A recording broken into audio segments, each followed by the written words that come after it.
जी, नमस्कार सर। हम लोग लाइव हो गए हैं, तो बातचीत शुरू की जाए। जी नमस्कार। जी, नमस्कार। तो सबसे पहले सर हम ये जानना चाहेंगे कि भाई आप पत्रकारिता में प्रोफेसर हैं, तो सबसे पहले तो ये बताइए कि आप पढ़ाते क्या हैं? पत्रकारिता में प्रोफेसर हैं, स्वाभाविक है पत्रकारिता पढ़ाते हैं। पत्रकारिता एक पाठ्यक्रम है, इसमें बहुत सारे कोर्स चलते हैं। जी। मास्टर्स डिग्रियां हैं, अलग अलग मास कम्युनिकेशन है, मास्टर ऑफ जर्नलिज्म है, टीवी जर्नलिज्म है, मैनेजमेंट का है, मीडिया रिसर्च है, पब्लिक रिलेशन है तो और व्यक्तिगत ग्रेजुएशन रुचि के के कोर्सेज हिसाब से चलते हैं। दरअसल तो दरअसल मेरा सवाल तो इसलिए था क्योंकि हाँ व्यक्तिगत रुचि के हिसाब से जी हम पूछना चाह रहे थे कि भाई आपकी व्यक्तिगत रुचि किस क्षेत्र में ज्यादा होती है, मतलब टीवी वाले जर्नलिज्म में ज्यादा होती है या लेखन के दृष्टिकोण से ज्यादा होती है? मीडिया, देखिए मैं मास कम्युनिकेशन डिपार्टमेंट में हूँ। जी। तो मास कम्युनिकेशन एज ए एक कंप्लीट मीडिया, उसमें जिन पीजी के जो कोर्स है, मास्टर ग्रेजुएशन जो है, स्नातकोत्तर है, वो 4 सेमेस्टर के होते हैं। तो हम पूरे पाठ्यक्रम में विद्यार्थी को सभी विधाओं में, print media, electronic media, new media, इन सभी विधाओं की में उसको कैसे एक कंप्लीट, जैसे कंप्लीट न्यूज होता, तो कंप्लीट पैकेज के रूप में, यानी कंप्लीट पर्सन, एक मीडिया कर्मी के रूप में एक विद्यार्थी का निर्माण हो सके, वो सब हमारे पाठ्यक्रम में समाहित है। उसी के हिसाब से हमें पाठ्यक्रम संचालन करना पड़ता है, पढ़ाना पड़ता है। फर्स्ट सेमेस्टर में हम उनको यदि इंट्रोडक्शन ऑफ हिस्ट्री बता रहे हैं मीडिया की, टीवी, सेकेंड सेमेस्टर में टीवी बता रहे हैं, न्यू मीडिया बता रहे हैं, तो उस हिसाब से हमारे पाठ्यक्रम में बदलाव आता है। और वो शिक्षण के लिए जो व्यक्ति है, उसको जैसे मीडिया लॉ एंड एथिक्स है, जैसे न्यूज राइटिंग है, जैसे रिपोर्टिंग है, जैसे टीवी जर्नलिज्म है, तो इस तरह से चीजें जब उस समय तय की जाते हैं विभाग में कि कैसे को क्या पढ़ाना है, तो होता है। रही बात खास करके मेरे संदर्भ में, तो मुझे मेरी व्यक्तिगत जो रुचि है वो मीडिया लेखन में है और रिपोर्टिंग में। जी। तो जी रिपोर्टिंग के आनंद बारे जी। में हम एक चीज और जानना चाहेंगे आपसे कि भाई जब आप, जैसे अभी आपकी किताब पे मेरा ध्यान गया तो मुझे एक वाक्य नजर आया जो कि तारिक फतेह साहब का वाक्य है, और उसे शायद आपने बोल्ड करवा रखा है। तो मान लीजिए कि इस किस्म का शोध या किसने कब क्या कहा था, इन चीजों को आप अपनी किताब में शामिल कर रहे होते हैं, तो कैसे ये करते कैसे हैं आप, मतलब इतनी चीजें या इतनी देख जानकारी आप पहले से अपने पास रखते हैं या जिस समय किताब लिखने की जरूरत होती है उस समय ये जानकारी जुटाना शुरू करते हैं, कैसे करते हैं? देखिए सवाल तो बहुत ही व्यवहारिक सवाल है आपका ये। और इसका उत्तर व्यवहार रूप में कैसे बताया जाए कि लिखते समय ढूंढना या पूर्व में रखना ही नहीं। वास्तव में लेखन एक विधा है और ये निजी अभिरुचि का सवाल है। निजी तौर पे उस व्यक्ति के भीतर की बात है। अब जैसे कहते हैं ना कि आइडियाज से आइडियाज डेवलप होते हैं। बहुत ऐसी चीजें हैं, घटनाएं हैं, जब हम पढ़ते हैं, देखते हैं, सुनते हैं, ऐसे वातावरण को महसूस करते हैं, तो उससे बहुत से विचार मन में आ जाते हैं। और कहा गया है ना कि कवि कैसा होगा, तो पंत जी कहते हैं ना, वियोगी होगा पहला कवि, आह से उपजा होगा गान, उमड़ कर आंखों से वही होगी कविता अनजान। तो यानी कवि क्या होगा, तो अब वो उसको के मन में एक चित्रण है। तो वास्तव में क्या है कि जब हम लेखन की दिशा में जाते हैं, तो पढ़ना तो पड़ता ही है। पढ़ेंगे तो लिखेंगे, क्योंकि वागीश्वर शुक्ल जी कहते हैं कि पढ़ना पढ़ना जब हम कुछ पढ़ते हैं, तो हम उस लिखने वाले के कर्जदार हो जाते हैं। जब हम कुछ भी पढ़ते हैं तो भाई कोई लिखा होगा तो हमने पढ़ा, तो हम उस लिखने वाले के कर्जदार हो जाते हैं, और उस कर्ज की अदायगी है लिखना। तो हम खरीद के पढ़ लेते हैं, केवल इस मात्र से ठीक नहीं होने वाला है, सच में हम उसके रूढ़ी हो गए तो हमारी अदायगी है कि हम लिखें। तो पढ़ना तो बहुत जरूरी है, जब पढ़ेंगे तो लिखेंगे, उसी में अपना प्रयास हम सब भी करते हैं। और जो आपने रेफरेंस की बात की, तो चूंकि मैं विद्यार्थी हूँ, सांस्कृतिक राष्ट्रवाद पर हमने पीएचडी किया है, तो मैं सांस्कृतिक राष्ट्रवाद के शोध के दरमियान, अपने शोध के दरमियान इस विषय का अध्ययन जब कर रहा था, तो हमारे पास अब इस सांस्कृतिक राष्ट्रवाद को समझने के लिए वेद, उपनिषद, इसका अध्ययन करना पड़ा, मीडिया का अध्ययन करना पड़ा, और समसामयिकी का अध्ययन करना पड़ा। और कर ही रहे हैं, करना क्या मतलब, अभी चल ही रहा है सारी चीजें।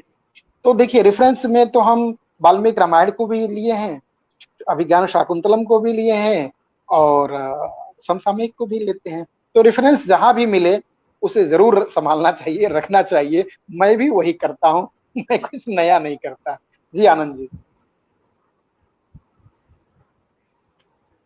तो एक चीज, जब आपकी किताब का मान लीजिए कि अगर हम मुख पृष्ठ या जिसको कहते हैं कि आपका जो चैप्टर्स का नाम, तो चैप्टर्स के जो आपके नाम थे उस पर भी मेरा ध्यान गया।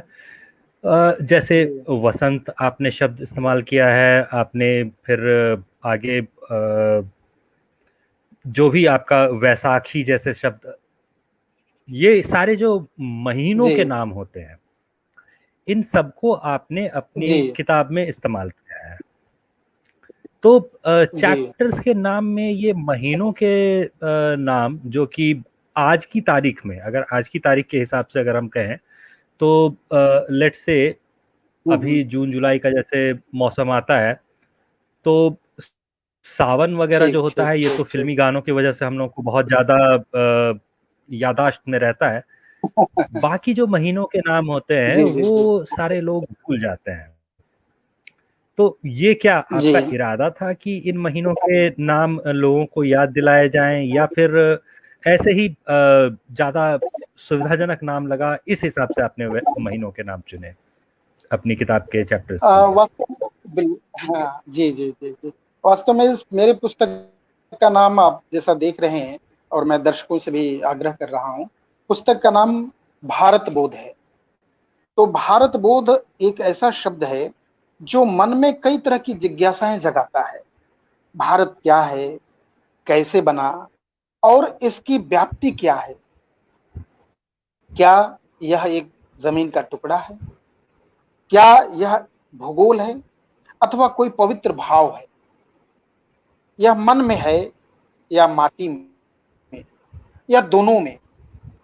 ऐसे बहुत से प्रश्न हमारे मन में, हमारे दिमाग में आते हैं।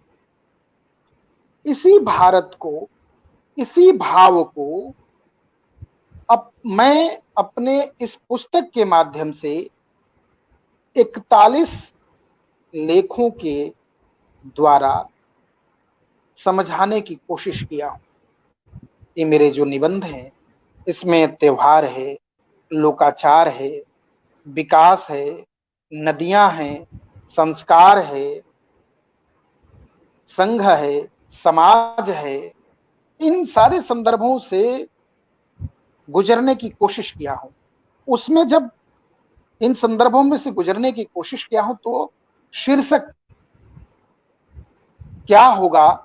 मेला, पर्व, बसंत, अब बैशाख, आ, आया मौसम बसंत का, बैशाखी पर्व, नव वर्ष, वर्ष प्रतिपदा, ये सब इसी में से निकला है।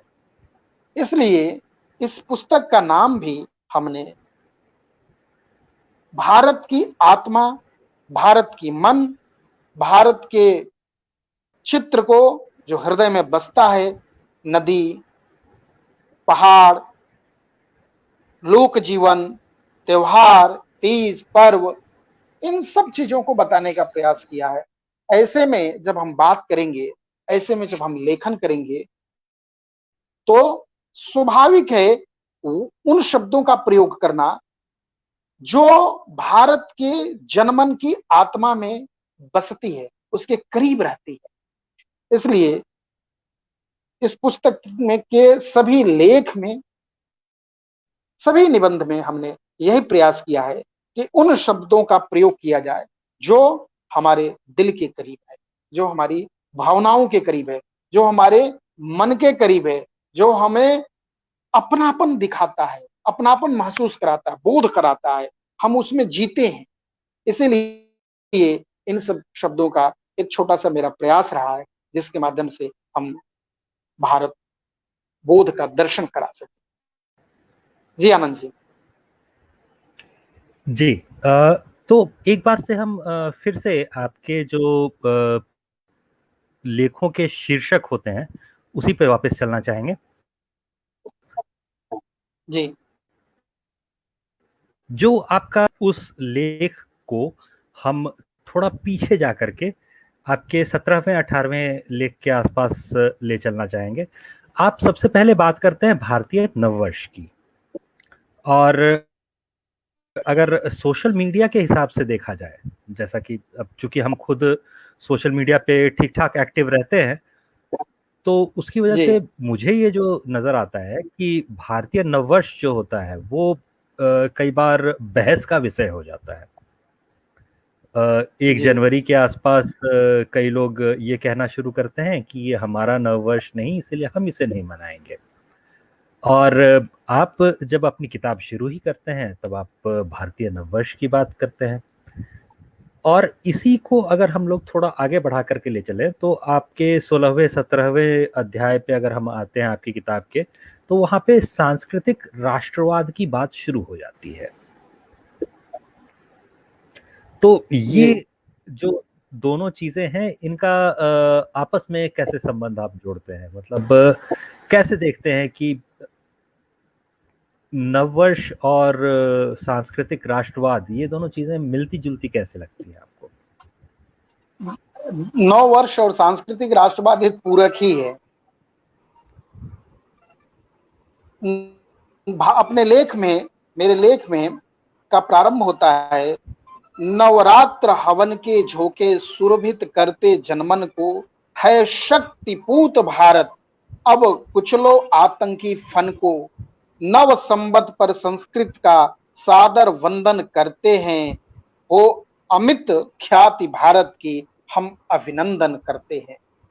हो अमित ख्याति भारत की हम अभिनंदन करते हैं। ये जो अमित ख्याति है भारत की, यही भारतीय संस्कृति, भारतीय सांस्कृतिक राष्ट्रवाद, और सांस्कृतिक राष्ट्रवाद को समझने के लिए, भारत को समझने के लिए, भारतीयता को समझने के लिए, भारत के मन को समझने के लिए हमें हमारी संस्कृतियों से जुड़ना पड़ेगा, हमें हमारी परंपरागत चीजों को जानना पड़ेगा। अब आप देखिए कि भारत के संदर्भ में जब बात आती है तो इस सृष्टि की सर्वाधिक, दुनिया भर में इस सृष्टि की बात कर रहा हूं मैं, इस सृष्टि की सर्वाधिक उत्कृष्ट काल गणना का श्री गणेश भारतीय ऋषियों ने अपने प्राचीन काल में किया था, और सौर मंडल की आयु 4 अरब 32 करोड़ वर्ष है। आधुनिक विज्ञान भी इसे मानता है, स्वीकारता है। और भारत में ये हमारी जो पृथ्वी की आयु है, यानी 1 अरब 97 करोड़ 29,49,116 वर्ष पूरी हो गई है। और ये जो पूरी हुई है, इतना ही नहीं, श्रीमद् भागवत पुराण, मार्कंडे पुराण, ब्रह्म पुराण के अनुसार वाराह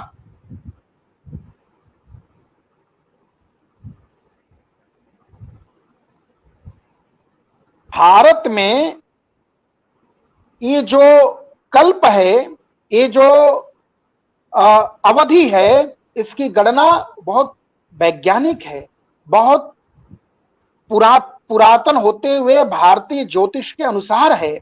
और जिस दिन सृष्टि का आरंभ हुआ वो आज भारत में वही 9 वर्ष की परंपरा में माना जाता है। इसलिए हम आधुनिक कैलेंडर के हिसाब से, इसलिए हम आधुनिक रूप से यदि आंग्ल नववर्ष को मान्यता दिए हैं तो ये हमारे कामकाजी मामला है, लेकिन भारत के इतिहास को जब हम देखने की कोशिश करेंगे, भारत के उस पुरातन गौरव को देखने की कोशिश करेंगे, तो भारतीय काल गणना के अनुसार सृष्टि का प्रथम दिन जो है वही हमारी भारतीय नववर्ष परंपरा में होता है, जिसे हम मनाते हैं।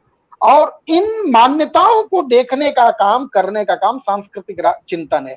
उसी सांस्कृतिक तो भारतीय नववर्ष से प्रारंभ होकर सांस्कृतिक राष्ट्रवाद तक की यात्रा को हमने प्रयास किया है बताने के लिए। और क्या है कैसे है इसको जानने के लिए तो पुस्तक देखना पड़ेगा, पुस्तक पढ़ना पड़ेगा। इसलिए समय की सीमा है और हमारी भी मजबूरी है। इस तो मैं इतना तो इस एक एक चीज की व्याख्या नहीं करूंगा, पर इतना जरूर कहूंगा कि आपने जो प्रश्न उठाया है बहुत व्यवहारिक प्रश्न है कि भारतीय नववर्ष से सांस्कृतिक राष्ट्रवाद की यात्रा तक हम कैसे सफर करेंगे। इसके लिए भारत बोध इस पुस्तक को आप सभी को एक बार देखना पड़ेगा, पढ़ना पड़ेगा और मंगाना पड़ेगा। जी जी आनंद जी। जी, तो इससे संबंधित एक और शब्द, जो एक और प्रश्न याद आता है वो ये है कि अगर आप अंबेडकर का लिखा हुआ पढ़ें तो अंबेडकर जो होते हैं वो कई बार जो हमारी काल गणना होती है उसके बारे में कुछ गंभीर सवाल उठाते हैं। ज्यादातर मामलों में वो कहते हैं कि भाई हमारी जो काल गणना है वो सही नहीं है। तो क्या आपने उनसे भी रेफरेंस लिया अपनी मतलब पुस्तक को लिखने के दौरान कभी? वास्तव में यह पुस्तक हमारे 41 निबंध पर आधारित है। उसमें एक भारतीय नववर्ष काल गणना का भी जिक्र आया है कि भारतीय नववर्ष क्यों हम मनाएं, भारतीय नववर्ष हमें क्यों मनाना चाहिए। ये भारत के संदर्भ में, भारत को समझने के लिए भारत की दृष्टि की जरूरत है। भारत को समझने के लिए पश्चिम के चश्मे की जरूरत नहीं है। तो क्योंकि काल गणना यह एक बहुत लंबा विमर्श है, आधुनिक और परंपरागत, पौराणिक। आप देखिए अभी पूरा विश्व कोरोना महामारी के इस भयावह त्रासदी के दौर से गुजर रहा है। इसमें क्या हुआ, डॉक्टर्स की सलाह, हमारा खुद का प्रिकॉशन, हम योग की तरफ जा रहे हैं, हम प्रकृति के करीब जा रहे हैं ऑक्सीजन के, हम प्रकृति के औषधियों का प्रयोग किए हैं, सर्वाधिक प्रयोग किया गया है। अभी जिस दौर में हम जी रहे हैं वर्तमान में, यह दौर हमें हमारी जड़ों के तरफ लेके जा रहा है।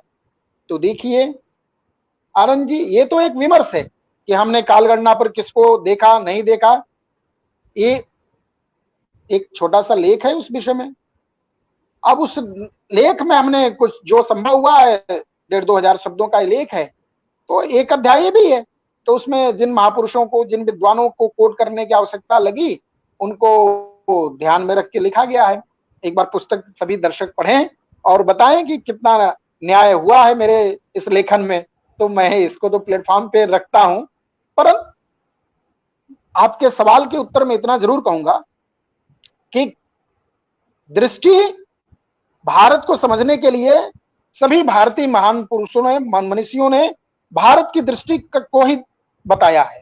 तो हमें भारत की कालगणना, हमें भारतीय संस्कृति, भारतीय सभ्यता को जानने के लिए, अपनी परंपराएं, अपने गौरव के, अपने अतीत के उन पहलुओं को जानने समझने के लिए हमें भारत के रूप में, भारत की आत्मा को समझते हुए भारतीय दृष्टि ही विकसित करनी होगी। पाश्चात्य दृष्टिकोण से देखेंगे तो हमें बहुत ही द्वंद्व और विभ्रम दिखेगा, और भारतीय नजरिया से देखेंगे, भारत के हो के देखेंगे तो स्वर्णमयी लंका न रोचते, हमें हमारी जन्मभूमि ही प्यारी है।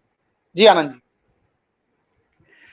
जी। जैसे ही आपने कविता की बात की, मतलब स्वर्णमयी लंका न रोचती, तो मुझे याद आया कि आपने किताब में जगह जगह वाजपेयी जी की कविताएं इस्तेमाल की हैं।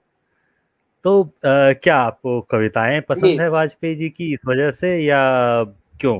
क्या कारण रहा कि वाजपेयी जी की इतनी कविताएं कई बार, मतलब आज की किताबों में वाजपेयी जी की लिखी हुई किताबें मतलब कविताएं नजर आ जाएं, ये थोड़ा मुश्किल होता है। तो ये कैसे? अ, वास्तव में भारत के प्रधानमंत्री के रूप में स्वर्गीय अटल बिहारी वाजपेयी जी ने हिंदी को लेके बहुत काम किया। भारतीय भाषाओं के लिए उन्होंने बहुत काम किया और भारतीय संस्कृति के लिए उन्होंने बहुत काम किया। हमारे पूर्व प्रधानमंत्रियों ने बहुत किया, लेकिन हमने पंडित अटल बिहारी वाजपेयी को भारत की मन को व्यक्त करते हुए, भारत के जीवन को, भारत के जीवंत रूप को व्यक्त करते हुए उनकी कविताओं में समझने की कोशिश की, देखने की कोशिश की। तो जब मैं उनके बारे में एक मेरी पुस्तक है, राष्ट्रवादी पत्रकारिता के शिखर पुरुष अटल बिहारी वाजपेयी, तो उनका के बारे में अध्ययन किया, उनकी कविताओं के बारे में, उनकी पत्रकारिता के बारे में मेरा अध्ययन जारी है। तो मुझे लगा कि अटल जी जो कहते हैं, उनके शब्द भारत का दर्शन कराता है, उनकी कविताएं भारत के दर्शन कराती हैं। इसलिए हमने प्रयास किया कि ऐसे भारत के पूर्व प्रधानमंत्री, भारत रत्न अटल जी को कोट करने से बात में तर्क आएगा, दम होगा, और हमने प्रयास किया। तो अटल जी की रचनाएं एक दो जरूर अपने इस पुस्तक के कुछ अंशों में रखी है, जिसके माध्यम से भारत के बारे में बताने का प्रयास किया गया है, समझाने का प्रयास किया हूं। जी आनंद जी। जी, आपका एक इस पुस्तक में आपका एक लेख भी है कि भारत को भारत की दृष्टि से समझना पड़ेगा, और इतनी देर की जी बातचीत में आप एक आध बार ये बात कह भी चुके हैं। जी अब लेकिन यहाँ पे एक छोटी सी समस्या आती है कि अगर हम लोग भारत को भारत की दृष्टि से समझने की बात करते हैं, तो अगर हम लोग भारत का संविधान देखें तो यहाँ पे संस्कृति की बात ना के बराबर होती है। तो आपके लिए आपत्तिजनक रहा, या आप चाहेंगे कि इसमें कुछ और शामिल किया जा सके? कैसे देखते हैं आप इस मामले को? देखिए, भारत को अब आपके सवाल को मैं ठीक ढंग से शायद समझ नहीं पा रहा हूं कि संविधान में संस्कृति ना के बराबर है, ऐसा नहीं मैं मानता। भारत का संविधान बहुत ही भारत के अनुरूप है, भारत के को चलाने के लिए समर्थ, शक्तिशाली और बहुत आदरणीय स्थिति में है। उस संविधान के अनुसार सारी चीजें चल रही हैं। सर्वधर्म सद्भाव है भारत में, सबको अपनी अभिव्यक्ति की आजादी है, स्वतंत्रता है, और भारतीय संविधान के अनुसार देश ठीक ढंग से चल रहा है। तो लिखित संविधान है और लोकतंत्र जो है, उसका हम संविधान के अनुरूप ही लोकतंत्र को संचालित कर रहे हैं। मेरा ये कहना है, मत ये है इस विषय पर कि देखिए, प्रोफेसर अर्नाल्ड टायनवी बहुत विद्वान हुए। उन्होंने अपने रिसर्च में ये घोषणा की कि दुनिया भर में बहुत ऐसे देश हैं जो अपनी संस्कृति से कट गए तो समाप्त हो गए, और ये सच भी है। किसी भी देश को, किसी भी समाज को, किसी भी राष्ट्र को बने रहना है लंबे समय तक, तो अपनी संस्कृति, उसकी जो संस्कृति है, उसे जुड़े रहना होगा। और भारत का, खास करके भारत के संदर्भ में हम बात करें तो भारत की संस्कृति तो वसुधैव कुटुंबकम थी। सर्वे भवन्तु सुखिनः, सर्वे सन्तु निरामया, सर्वे भद्राणि पश्यन्तु मां कश्चित् दुःखभाग् भवेत्। भारत की संस्कृति तो सबके कल्याण की है। भारत की संस्कृति तो परोपकार की है। परोपकारार्थम मिदम शरीरम कहा गया है। भारत की प्रकृति जिसकी हम पूजा करते हैं, इस प्रकृति में संस्कृति है। और कितनी सुंदर संस्कृति है। देखिए कि नदी बहती है परोपकार के लिए, पेड़ वृक्ष फल देता है परोपकार के लिए, दूसरे के लिए, दूसरा खाता है। स्वयं नदी पानी नहीं पीती, स्वयं पेड़ फल नहीं खाता, गाय दूध देती है कभी पीती नहीं। हम सब पीते हैं, दूसरे व्यक्ति पीते हैं, हृष्ट पुष्ट होते हैं। तो भारत की प्रकृति और भारत का मनुष्य, मनुष्यता, भारत की मनुष्यता जो है यह पर उपकार की है, ये संस्कृत निष्ठ है, ये संस्कृतियों को समेटे हुए है। आप देखिए पश्चिम बंगाल में दुर्गा पूजा, महाराष्ट्र में गणेश उत्सव, आप पटना से हैं, बिहार में छठ पर्व, पोंगल। भारत की विविधताओं को देखिए, कितने डाइवर्सिटीज है। ये जो डाइवर्सिटी है, ये जो विविधताएं हैं, ये सब एक दूसरे को जोड़ी हुई। यहां तक कि भारत में तो जो आया वो भारत का होके रह गया। तो भारत की जो सभ्यता है, भारत की जो संस्कृति है, उस संस्कृति से तो हम एक पल भी अलग नहीं रह सकते। ये हमारी धरोहर है, हमारी पहचान है, हमारी आत्मा है।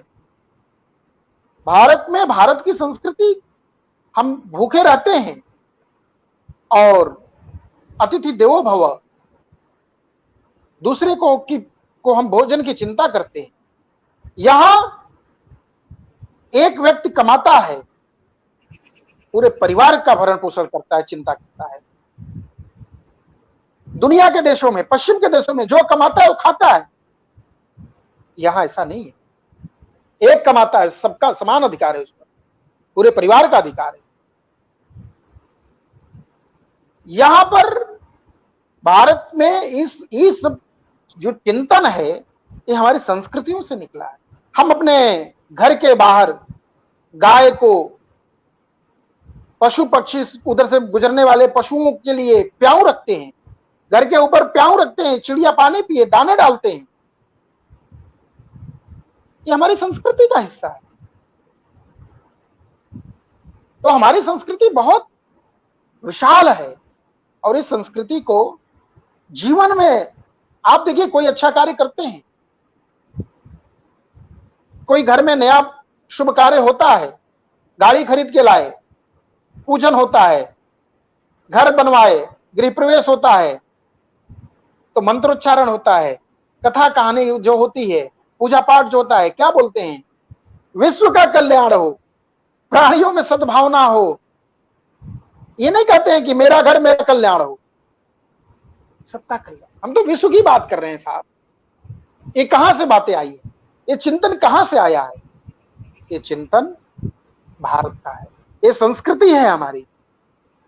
इस संस्कृति पर सवाल खड़ा करना, इस परंपरा पर सवाल खड़ा करना, हो सकता है कुछ वर्ग खड़ा कर रहा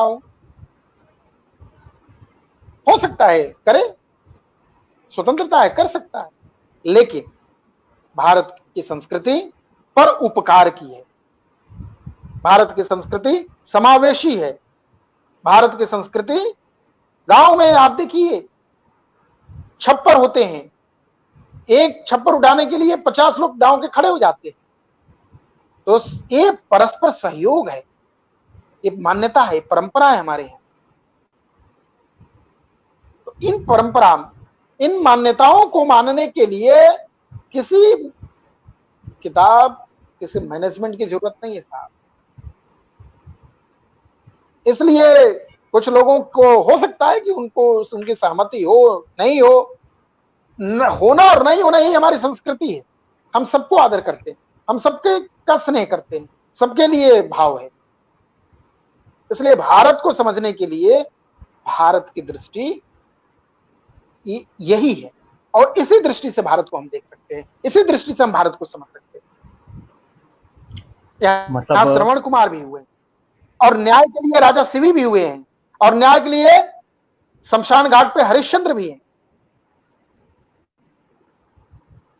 युधिष्ठिर भी हैं। मोटे तौर पे तो भारत ये कहा जाए कि जी तो मोटे तौर पे ये कहा जाए कि हमें भारत को अगर देखना है तो आंतरिक दृष्टि से देखना होगा, बाह्य दृष्टि से नहीं देख सकते। नहीं देखना होगा, बिल्कुल।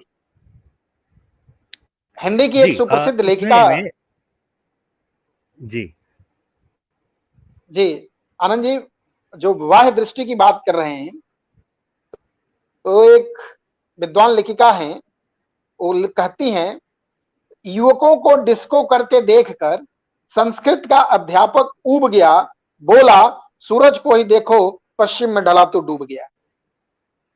भारत को समझने के लिए पश्चिम की जरूरत नहीं है, अपने आप सूरज पश्चिम में देखती है डूब जाता है, अपने पूरब से निकलता है, हम लोग पूरब के लोग हैं, भारत पूरब में है, हम उदयमान हैं। जी आनंद जी। ठीक है।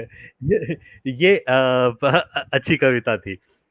इसमें मगर इस बीच में हुआ क्या कि हम पूछना चाहते थे आपसे नर्मदा पे, क्योंकि एक लेख आपने नर्मदा पे भी लिख रखा है, लेकिन बीच में एक पाठक का सवाल आ गया है।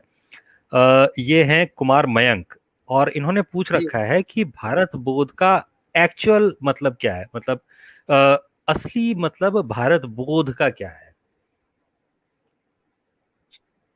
भैया मयंक जी, मैं भारत बोध के बारे में ही तब से बता रहा हूं। ये जो पूरी बातचीत है, ये बातचीत पूरा भारतवर्ष, भारत बोध को ही व्यक्त करने का है। भारत एक ऐसा अद्भुत शब्द है जिसके उच्चारण से ही मन झंकृत हो जाता है।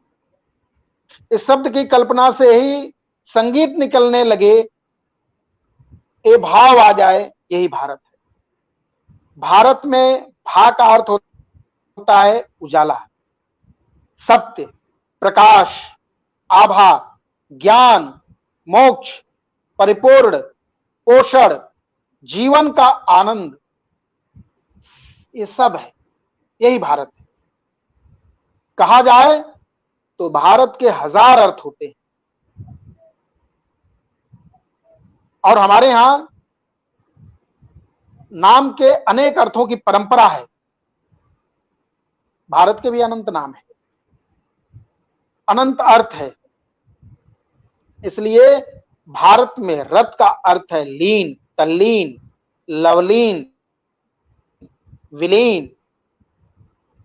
भारत भरण करता है, पोषण करता है, प्रकाशवान करता है, ज्ञान देता है, सत्य पर आधारित है, सत्य की साधना पर आधारित है।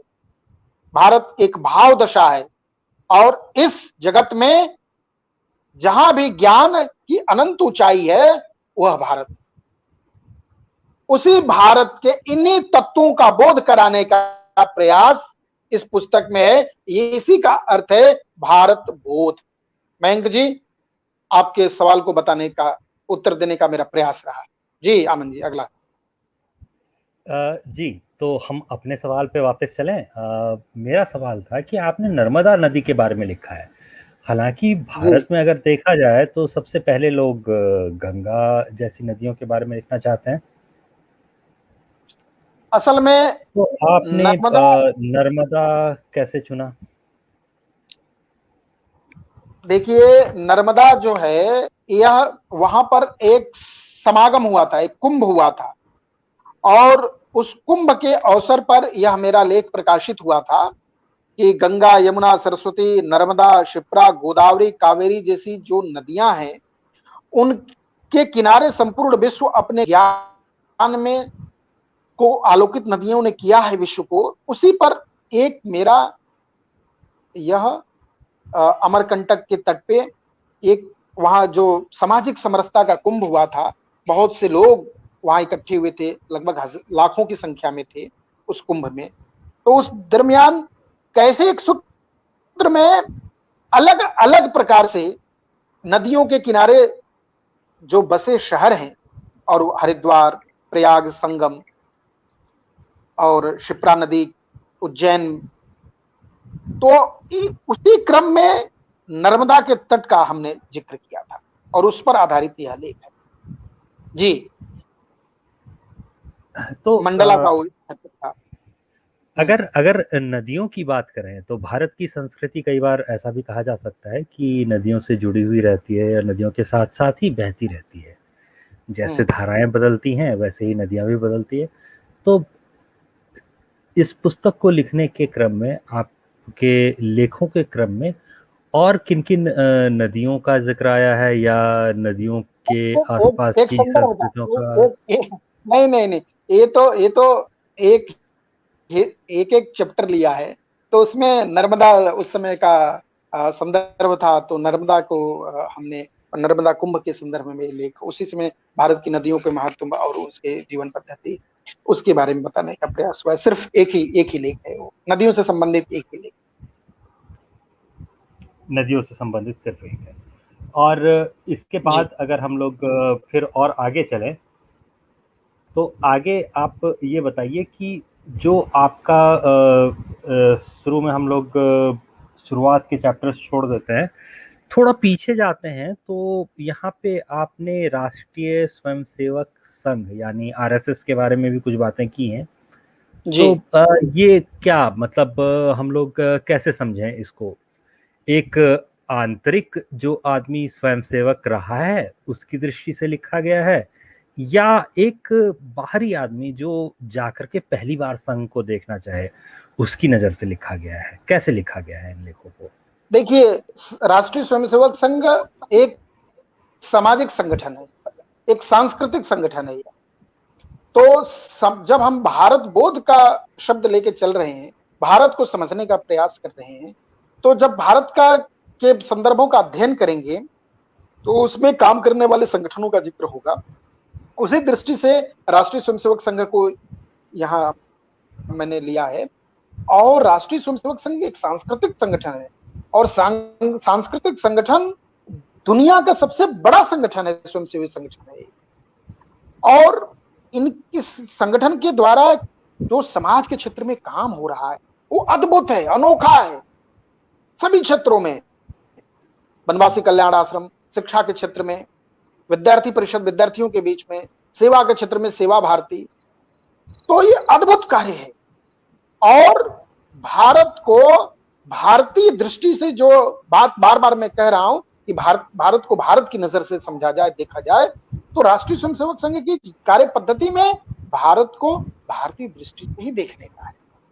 उन सभी चीजों का हमने प्रयास किया है समझने का, और उसी बात को हम रखने का भी प्रयास किए हैं यहाँ पर। इसलिए राष्ट्रीय स्वयंसेवक संघ निसंदेह दुनिया का सबसे बड़ा स्वयंसेवी संगठन होने के साथ में सामाजिक कार्यों के लिए भारत के क्षेत्र में, और भारत के खास करके भारत की आत्मा को, भारत के बोध तत्व को, भारत की राष्ट्रीयता को, भारत के जन जागरण में, जन चेतना में, लोक जागरण में भारत को जोड़ने का, परंपराओं से बने रहने का बहुत ही अद्भुत कार्य कर रहा है।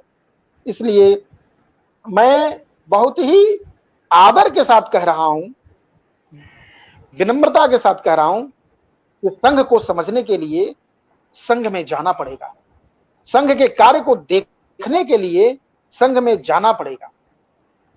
और जब हम जाएंगे, संघ को करीब से देखेंगे, तो समझ में आएगा कि संघ को समझने के लिए दिमाग नहीं, दिल चाहिए।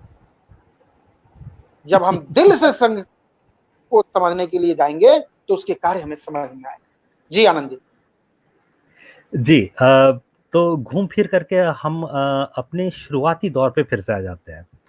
शुरुआत में हमने आपसे पूछा था जी कि भाई आप पेशे से तो प्रोफेसर हैं, मतलब एक अदद नौकरी जी चाकरी होती है, और उसके बीच में जी। किताब लिखने के लिए थोड़ी मेहनत करनी तो पड़ी होगी। तो ये समय कैसे निकाल लेते हैं, और कहाँ से समय की कटौती की जाती है जिससे ये समय निकल आता है कि पूरी किताब लिखी जा सके? नहीं, मेरी पहली किताब अटल बिहारी वाजपेयी जी पर केंद्रित रही है, वाणी प्रकाशन से आई। दूसरी किताब मेरी विकास के पथ पे भारत, यस पब्लिकेशन नई दिल्ली से आई। तीसरी किताब मेरी राष्ट्रवाद और मीडिया, यस पब्लिकेशन से आई। और चौथी किताब पर हम जिक्र कर रहे हैं, पांचवी किताब आने को है। तो तो बस जीवन में काम यही सब है, लिखना, पढ़ना और पढ़ते रहना। तो थोड़ा बहुत प्रयास रहता है। तो आप जैसे मित्रों के साथ जो बातचीत होती है, आइडियाज आते रहते हैं। और मैं जिक्र करना चाहूंगा इस आयोजन में मुझे जोड़ने के लिए जलज का। जलज मेरे बहुत ही प्रिय हैं, जलज जी, उनको उनकी सक्रियता में देखता रहता हूँ। तो सभी मित्रों के सानिध्य सुख का लाभ है, इसलिए ये कोई बड़ा कठिन कार्य नहीं है, बस हो जाता है। बस इतना ही मैं कहूंगा, और आप सबका आभार भी व्यक्त करूंगा कि आपने मुझे किताब गली की ये प्रस्तुति है, और बहुत ही अद्भुत कार्य आपने किया है। और मुझे जो जानकारी मिली कि किताब गली पुस्तक के संदर्भ में चर्चा करते हैं, और चर्चा में इन सारे विषयों को लाके बातचीत जो करते हैं आप, नए लेखकों को, पुराने लेखकों को, यानी कुल मिला के पुस्तक के बारे में और लेखक के बारे में समाज को बताने के लिए एक बहुत अच्छा प्लेटफॉर्म आपका है। और आप अवसर देते हैं, बुलाते हैं, पहल करते हैं, और अपनी नजर से आप तलाशते रहते हैं।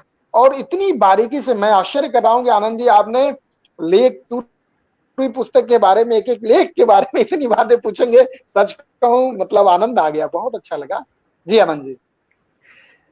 जी, क्या कहते हैं उसको कि मेरा पेशा कुछ ऐसा है कि घुस करके और सवाल करना जो होता है, वो करीबन हम 12 साल से मेरी नौकरी की वजह से हम करते रहे हैं, तो जी थोड़ा ज्यादा तो सवाल हमने किया ही है, तो थोड़ी ठीक परेशानी है, आपको भी रही होगी। बहुत बहुत धन्यवाद, आनंद आया, बहुत अच्छा लगा। तो इसमें एक दो छोटी छोटी चीजें अभी भी मेरे हिसाब से बाकी हैं। जी। छोटी छोटी चीजें जो बाकी रह गई हैं वो मेरे हिसाब से ये है।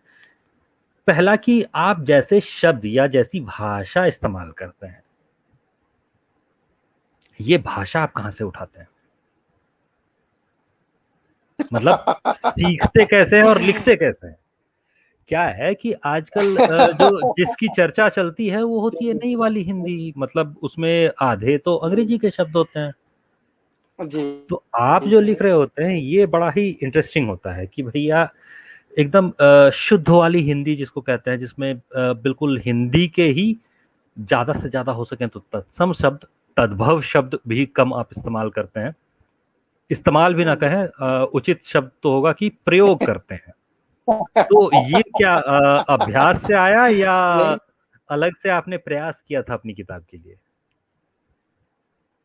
नहीं, मैं इस बारे में क्या कहूँ, मैं तो मूलतः विज्ञान वर्ग का छात्र रहा हूँ। अब मैं बायो ग्रुप्स का विद्यार्थी रहा, बाद में अध्ययन अध्यापन का क्षेत्र थोड़ा बदलता गया हायर एजुकेशन में, और साइंस का विद्यार्थी होना, और फिर बाद में विषय बदला, और मैं जब स्नातक में आया तो बीएससी कर नहीं किया, और मैं बीए में एडमिशन लिया गोरखपुर विश्वविद्यालय में। तो मेरा विषय था हिंदी, संस्कृत और समाजशास्त्र।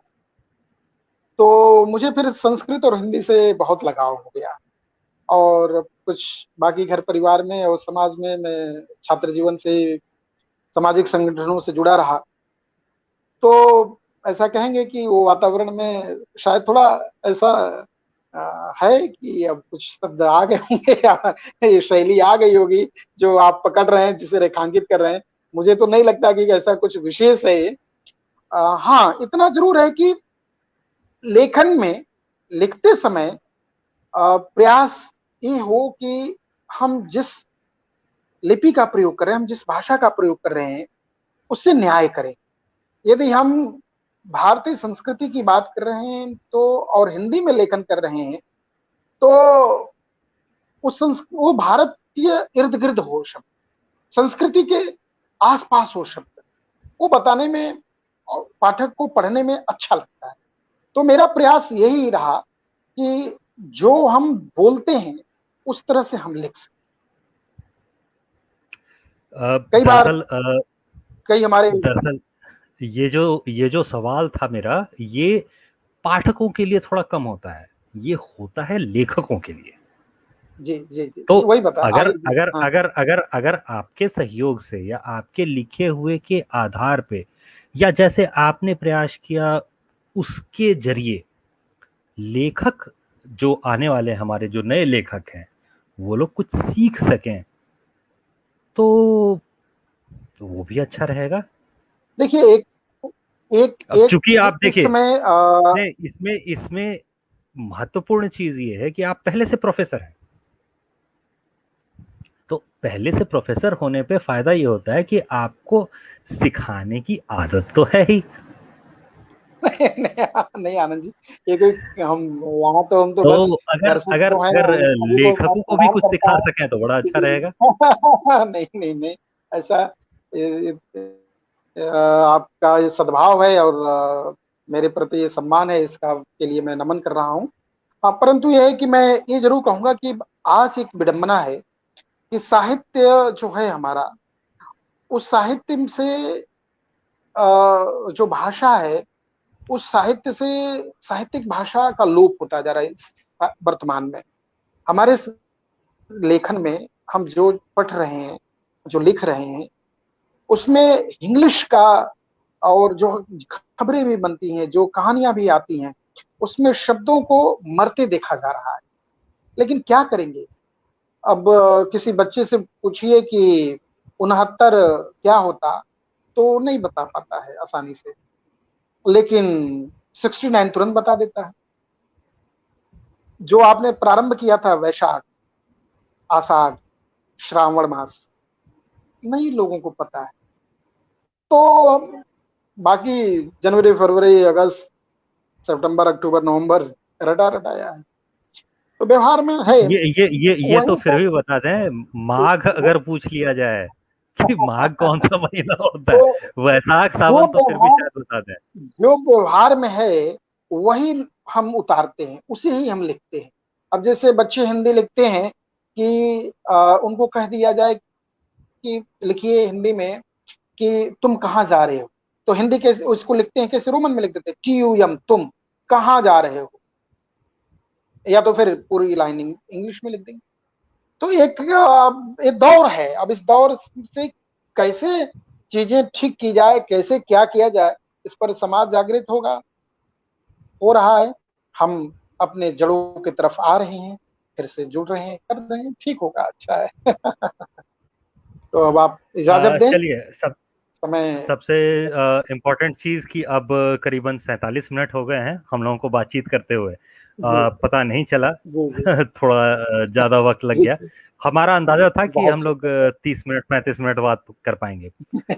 लेकिन जी, जी, अब चलिए एक बार फिर से अगर आप अपनी किताब दिखा सकें तो हम पाठकों से चाहेंगे कि जी। पढ़ा जाए। भारत की बात है और नमस्कार, भारत। नमस्कार, मैं डॉक्टर सौरभ मालवीय हूँ और माखनलाल चतुर्वेदी राष्ट्रीय पत्रकारिता एवं संचार विश्वविद्यालय भोपाल में, वहां पर वरिष्ठ सहायक प्राध्यापक हूँ, मास कम्युनिकेशन जनसंचार विभाग में। और ये मेरी पुस्तक है भारत बोध। यह किताब गली की प्रस्तुति है। आनंद जी हम के सानिध्य में एक चर्चा चल रही है। आप सभी से, सभी दर्शकों से आग्रह करता हूं कि भारत को समझने के लिए आप अपनी किताब यानी भारत बोध जरूर एक बार पढ़ें, मंगाएं इसके प्रति। यह नई दिल्ली यस पब्लिकेशन से प्रकाशित हुई है और आपको अच्छा लगेगा, आपकी प्रतिक्रियाएं हमें पसंद आएंगी। आप जैसा भी बताएंगे आगे सुधार किया जाएगा। जी आनंद जी, आपने अवसर दिया। चलिए, तो अब आज्ञा ली जाए। बहुत फिर बहुत दोबारा धन्यवाद, बात होती है नमस्कार। अगली बहुत बहुत किताब के। धन्यवाद, नमस्कार। आपकी पांचवी पुस्तक अब आने ही वाली अगली है, किताब तो हम लोग की उम्मीद करते हैं कि पांचवी पे हम लोग बात जी, करेंगे जी, फिर से। बहुत बहुत ठीक है, धन्यवाद, चलिए, नमस्कार, नमस्कार। नमस्कार।